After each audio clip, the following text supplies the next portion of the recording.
ChrystalChyna, and we're back with another episode of Musicology 101. Let's get it! We are back, y'all. We are just coming off of our birthday high. Your girls are 29 years old. Period. We 29. We grown. We grown right now. No backsies. No backsies. And you know, we had to come in hot. Yeah. Because this artist that we are about to cover tonight, well today, because it's in the morning that we're filming this, but tonight, I'm just so excited about this episode because we've been wanting to do this for a while. And this artist, he transcended into our generation. Yes. Okay? Like, there are people still trying to make music like him because of his unique style. And I am just so excited. And I think we should just get right into it. Let's just get right into it. Drum roll, please. Leon Ware, let's get it! Leon Ware was born on February 16th, 1940 in Detroit, Michigan. He was the seventh son of 10 children. His mother was a pianist and a minister for their Baptist church, as well as a beautician, and his father worked for Ford Motors on their assembly line. Yes, he is from the Motor City. Motor City, honey. Yes. Yeah. And that's when, you know, the motor industry was really booming in Detroit. So, you know, a lot of blacks from the Great Migration saw opportunity and they went for it. Yes. During Leon's childhood, he had an accident with a slingshot that blinded him in his right eye for 2 years. Although the accident left him blind in his right eye, he did continue to keep his left eye covered as well. Subsequently, you know, now that he's facing this disability, he was sent to the Michigan School for the Blind, which later Stevie Wonder would go on to attend. So, you know, a lot of greatness, you know, in the disabled community. Yeah. Leon did eventually gain his vision back, and by the time he was 9 years old is when he started showing interest in music, and that was also the time when he wrote his first song. In his teens, he was also in a group with the Lamont Dozier and Ty Hunter. Lamont Dozier, if y'all don't know, that's also a Motown legend. Yes. They were in a group called The Counts. Yes. Later known as the Romeos. And they were a doo-wop group. Yes. And we can't wait to do the Lamont, I can't wait. you know, the Lamont Dozier episode. Yes. You know, Holland Dozier, Holland. They might need their own. They need their own episode, and then he might need his own. I don't know, like how we can work that out. I know. We were just singing "Fish Ain't Biting." Yes. and I'm we like, going through. yes, because in this country, Yes. I just, you know, I love that I have people of my race, like Black American people, who made timeless music that still applies to current times. It's sad that it does. It's sad that it does, but it still applies. Y'all need to go listen to that song. I'm out here fighting. Yes, hungry. Fish ain't biting. Lightning striking. I'm out here stumbling. Move, literally. I'm like, early on, Leon joined ABC Records as an arranger and a songwriter. And by 1967, he joined Motown as a songwriter. That same year, he scored his first gold record with the Isley Brothers on their record called Got to Have You Back. Leon became Motown's best kept secret, as he was known as the backroom boy. By the early 70s, Leon was collaborating with Ike and Tina Turner for their Nuff Said album, where he co-wrote 6 songs on the United Artists label. The album reached number 21 on Billboard's R&B chart and also appeared on Billboard's 200 chart. Due to Leon's success with Ike and Tina, he landed a recording contract with United Artists, where he released his self-titled debut album in 1972. It was also during this time that Leon started collaborating with Diana Ross's younger brother, Arthur T-Boy Ross. One of the songs they collaborated on was I Want to Be Where You Are, which was recorded by the King of Pop himself, a baby King of Pop, Michael Jackson, for his 1972 album, Got to Be There. Album full of Johns and hits. One of our favorite Michael Jackson songs, and I feel like people don't talk about that song. I know. I feel like like people don't talk about I mean, I feel like in a way everybody pretty much knows that song, Yeah. but we don't talk about that song enough for me. Could've been staying away too long. Did I leave your mind when I was gone? It's not my thing trying to get back. This time let me tell you where I'm at. I wanna be where you are. Oh, anywhere you are. Oh, I gotta be where you are. Oh, anywhere you are. Oh, Yeah. When are we gonna get that back? Like, when are we gonna get that I rawness didn't have back? that in my generation. No, like, when are we gonna get that back? Like, it's just things back then were not as contrived as they are now. Like, when we were growing up, our music, and I love our generation of music, don't get me wrong, but like, things were so much more natural. Like, they were just a natural process of singing a song. It did not take much to deliver it's like a either song. you could deliver or you could not. The writing of that song is beautiful. Like, we don't have that anymore. That single went on to reach number 2 on the R&B chart, number 16 on Billboard's Hot 100 chart in 1972. 1974, Mr. Quincy Jones scored Leon as a songwriter and a vocalist for his album Body Heat. Yes. And that's a masterpiece. Yes, honey. I mean, Body Heat, the song. Yes. Off that album. Yes. I mean, go listen to it because that whole record is a gem. Yeah. You know, Chyna and I are big Quincy Jones girls. I mean, you should recognize a familiar sample, and I'm gonna just say what it is. Tupac sampled that song for "How Do You Want It." Dum, dum, dum. And fun fact, on Tupac's record on "How Do You Want It," that's our Uncle Corny playing the bass, honey. Shout out to our Uncle Corny, man. Period. Yes. Yes. Just a little everything ties in together. Ties into each other. Yes. But yes, that, I mean, just the funk in that, and then that transcended 22 years later, 21 years later after that record came out. And we got a big hip hop record from that. Right. That's right. And I'm about to pass out. Wanna dig you, and I can't even lie about it. Yeah. Coming out, and fun fact also with that song, yes. I don't even know if we're gonna put this in the video, but like Casey and JoJo were not originally the hook singers. It was a group called YNV. They had, you know, they weren't death row artists, but they were supposed to sing the hook on that song.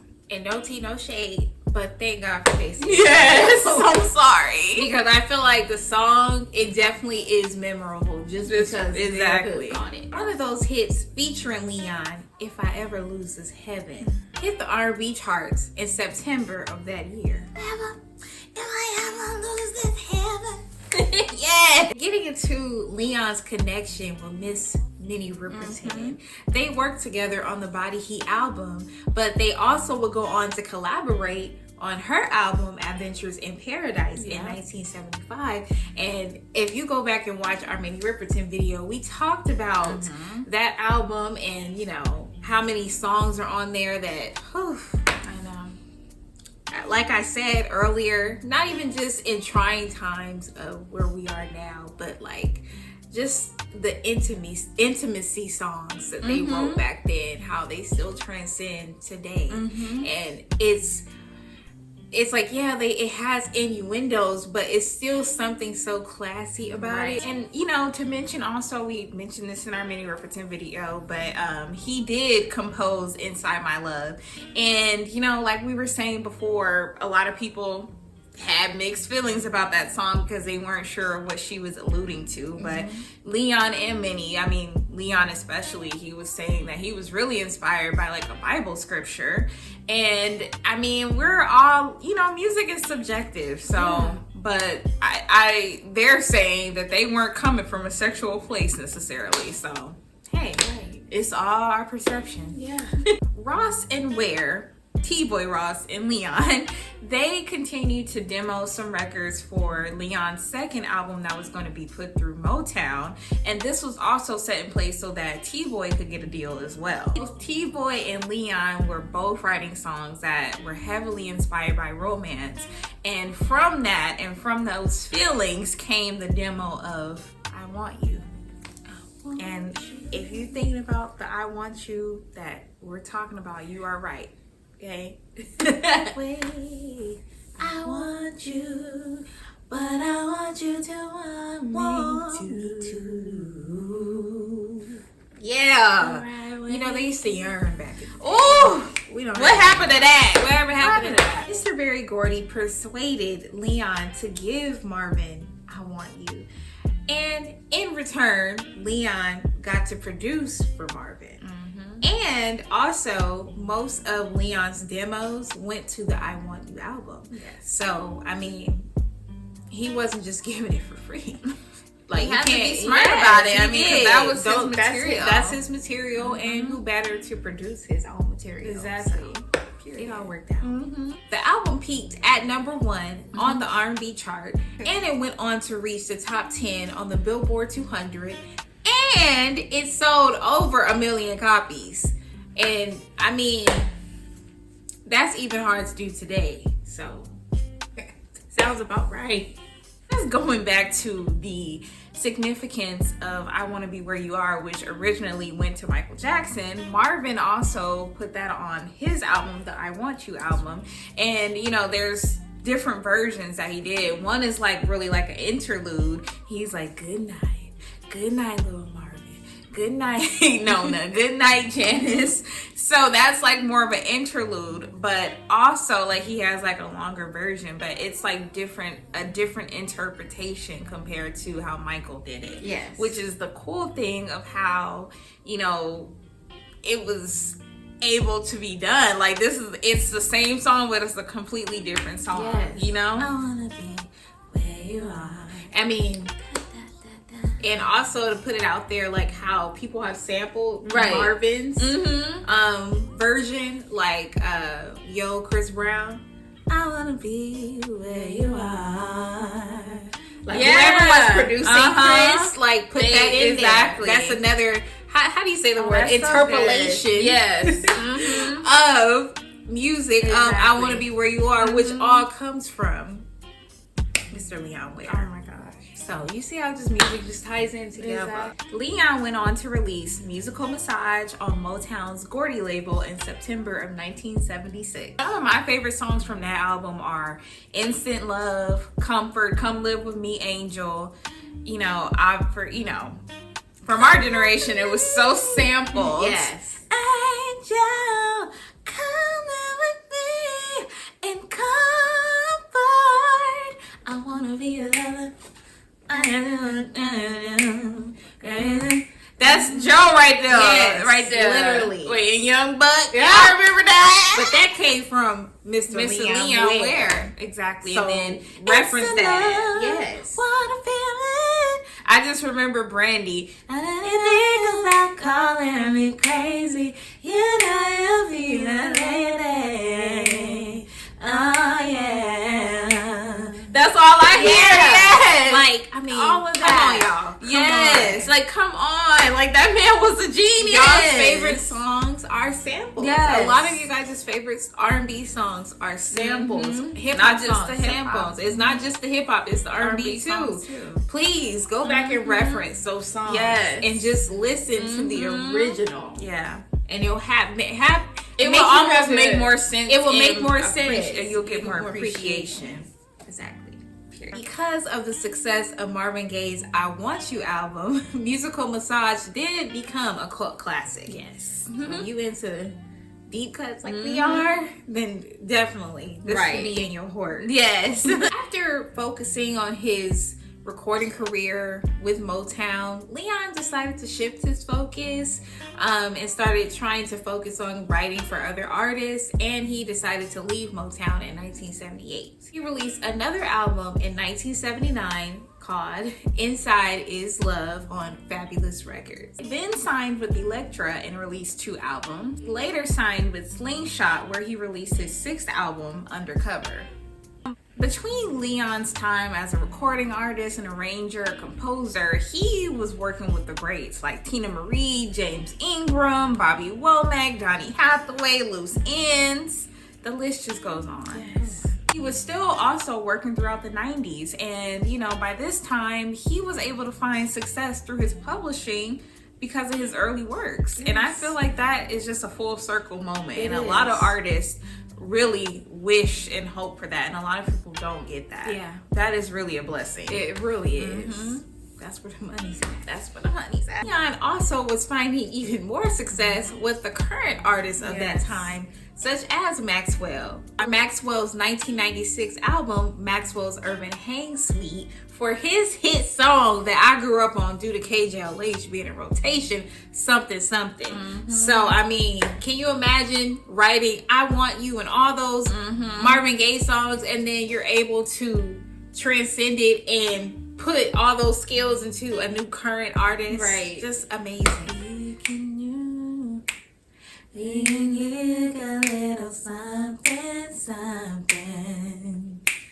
Let me go with you, oh baby. So we can get a little something, something. Yeah, that is my childhood Classic. song. Okay. He continued to release projects throughout the 2000s, and he even collaborated with Tyler the Creator on his Cherry Bomb album, which is super duper cool. And kind of during this time, he was in treatment for prostate cancer. I always hate when we get to this part when we talk about musicians that we love, right, that have departed, because I really hate that. First of all, I didn't get to meet some of these people. I know. And I just don't like the ending of the stories. But yes, he was dealing with prostate cancer, and in 2017 he did end up succumbing to cancer. So I remember that, because I'm like, oh my god, he just worked with Tyler the Creator. But I mean, I did not know he was ill. It's your elders are getting older, but you never, it's not, I always look at things differently. Like when their parents were older, they were old, but these people still had young spirits. Yes, so I don't really think of them as getting older, even though they are, right. So that was kind of weird for me. Yeah. We were losing a lot of people during that time. We were. But yeah, Leon, he is so many things that have come from his music in my generation, not just our moms or our dads or, our grandparents. This music has transcended to me. Yes. And I went and dug and found out about Leon Ware on my own, Exactly. Growing up. So, I mean, we will never forget you, Mr. Leon. And thank you so much for your contributions to music. I hope somebody, from his family or his friends, I hope they see this video. Yes. We're just two young artists, two girls that read a lot. And listen to music. Yes. So we've always had that appreciation. Yes. We were very excited doing this. It's just very near and dear to our hearts. Because I feel like we don't always get to talk about songwriters. Right. So I'm we got to start incorporating that more. The producers, the songwriters who are behind some of our favorite, the soundtracks of our lives. Right. We hope that you guys enjoyed this episode. Don't forget to like, comment, and subscribe. And we'll see you on the next video. Bye. Bye.